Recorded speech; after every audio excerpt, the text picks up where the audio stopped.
আসসালামু আলাইকুম প্রিয় প্রবাসী ভাই বোনেরা, সবাই কেমন আছেন?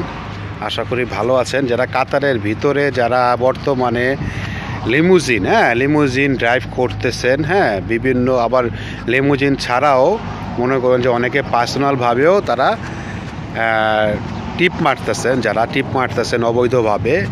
এবং কি অবৈধ কোনটাকে বলে এখন আমি আপনাকে বোঝাই। আপনি যদি রাস্তা থেকে পিক করতেছেন আপনার প্রাইভেট কার দিয়া, এরকম যদি আপনি ধরা পড়েন, এটা ফাইনাল বলে দেওয়া হয়েছে আপনার 10,000 থেকে 20,000 রিয়াল জরিমানা হবে এবং কি আপনার জেল জরিমানা হবে। এটা তো আগে থাকতে আইন ছিল বরাদ্দ, কিন্তু এখন কঠিনভাবে হয়েছে।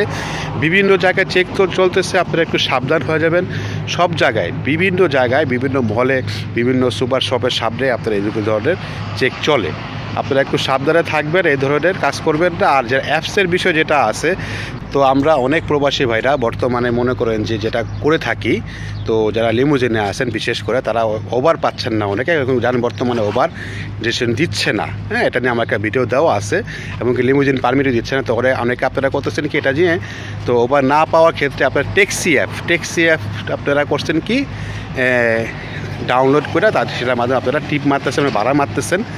তো সেটা যদি ধরা পড়ে সেক্ষেত্রে কিন্তু আপনার জেল জরিমানা হবে। এটা কিন্তু স্পষ্টভাবে বলে দিছে, স্পষ্টভাবে ফাইনালভাবে ওয়ার্নিং দিয়ে বলে দিছে। এখন যদি আপনাদের ধরা পড়েন ট্যাক্সি অ্যাপ নিয়ে, আপনার 100% জেল জরিমানা হবে। সেটা থেকে আপনি যদি মোবাইলে থাকে তো আপনি এখনই আনইনস্টল করে ফেলেন, ঠিক আছে?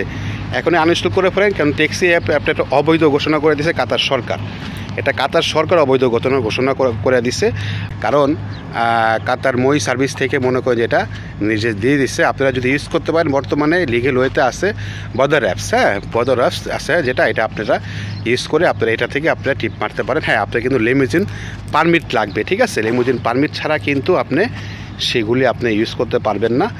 সেম টু সেম ওভার যেভাবে আপনার অ্যাপ্লিকেশন করতে হয় রেজিস্ট্রেশনের জন্য, সেভাবে আপনার সেটা অ্যাপ্লিকেশন করতে হবে। কিন্তু অনেকে আপনার লিমুজিনও নাই, রেজিস্ট্রেশন করা নাই, কিন্তু আপনি ট্যাক্সি অ্যাপ চালাচ্ছেন, এরকমও আছে।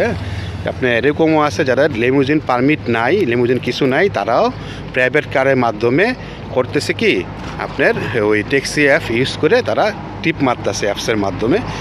এই কারণেই মনে করেন যে এগুলি অবৈধ ঘোষণা করছে, কারণ তারা কোনো নিয়ম নীতি কাতারের রুলস কোনো ফলো করে নাই, যে ট্যাক্সি অ্যাপ যে কোম্পানিগুলি আছে, তো এই কারণে তাদেরকে অবৈধ ঘোষণা করে দেওয়া হয়েছে। আশা করি বুঝতে পারছেন। আর বদর অ্যাপস আপনারা ইউজ করেন, সেক্ষেত্রে সমস্যা নাই। সেটা মনে করেন যে কাতার রুলস অনুযায়ী চলতেছে, এটা কাতারের ভিতরেই অ্যাপসটা। বদর অ্যাপসটা আপনারা রেজিস্ট্রেশন করবেন, রেজিস্ট্রেশন করে আপনারা সঠিক নিয়মে আপনারা ভাড়া মারতে পারবেন, সেক্ষেত্রে কোনো সমস্যা হবে না। তো আপনি লিগেল ওয়েতে থাকলে কেন আপনি আরেকটা অ্যাপস ইউজ করবেন? অবৈধ অ্যাপসটা কী দরকার আছে ভাই? আমরা কয় টাকা কামাই? একটা যদি জরিমানা পড়া যায় তাহলে মনে করেন সব শেষ। 10,000 রিয়াল কিন্তু কম কথা না। এরকম আপনার সাথে জেলও আছে, সাথে জেলও আছে, এবং কি আপনারা কাতারে রাখতেও পারে, আবার নাও রাখতে পারে। তো এত বড় টেনশনে আপনি কেন যাবেন, কেন যাব আমরা, ঠিক আছে না? তো এটাই বলবো সবাইকে, সবাই একটু ভালোভাবে চলবেন, ভিডিওটা শেয়ার করবেন, বেশি করে শেয়ার করবেন, আরেকজনকে জানার সুযোগ করে দিবেন, ঠিক আছে? আমরা কিন্তু জানি না শুনে অনেক ভুল করে থাকি। তো সবাই ভালো থাকবেন, সুস্থ থাকবেন। আমি দোয়া কাতার থেকে, আল্লাহ হাফেজ, মোহাম্মদ কাউসার আলী।